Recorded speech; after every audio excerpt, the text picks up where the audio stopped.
అందరికీ నచ్చే విధంగా ఎటువంటి మసాలాలు లేకుండా రుచికరమైన ఎగ్ కర్రీ ఎలా వండుకోవాలో చూద్దాం. ముందుగా స్టవ్ వెలిగించి దానిపై గిన్నె పెట్టి 4 టేబుల్ స్పూన్ ఆయిల్ వేసుకోవాలి. ఆయిల్ కొద్దిగా వేడయ్యాక 4 మీడియం సైజ్ ఉల్లిపాయలను సన్నగా కట్ చేసి అందులో వేయాలి. ఉల్లిపాయలు గోల్డెన్ కలర్ వచ్చేంత వరకు తిప్పుతూ ఉండాలి. గోల్డెన్ కలర్ వచ్చాక 4 మీడియం సైజ్ టమాటాలను చిన్నగా కట్ చేసి అందులో వేయాలి. టమాటాలు మగ్గేంత వరకు మూత పెట్టుకొని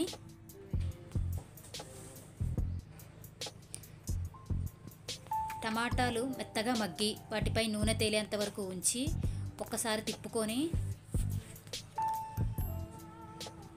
దానిలో 1.5 స్పూన్ కారం,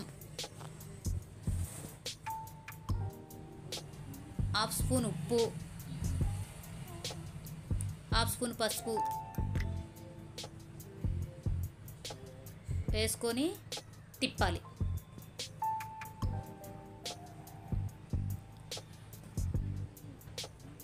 ముందుగా బాయిల్ చేసి పెట్టుకున్న ఎగ్స్ను అందులో వేసుకోవాలి.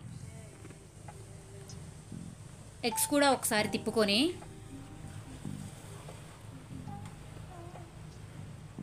కొంచెం చింతపండు పులుసు వేయాలి.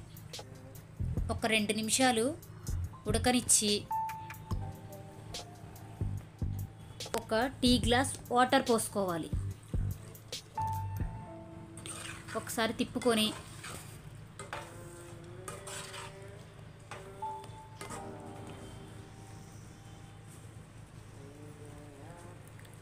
దానిపై మూత పెట్టి మగ్గనివ్వాలి.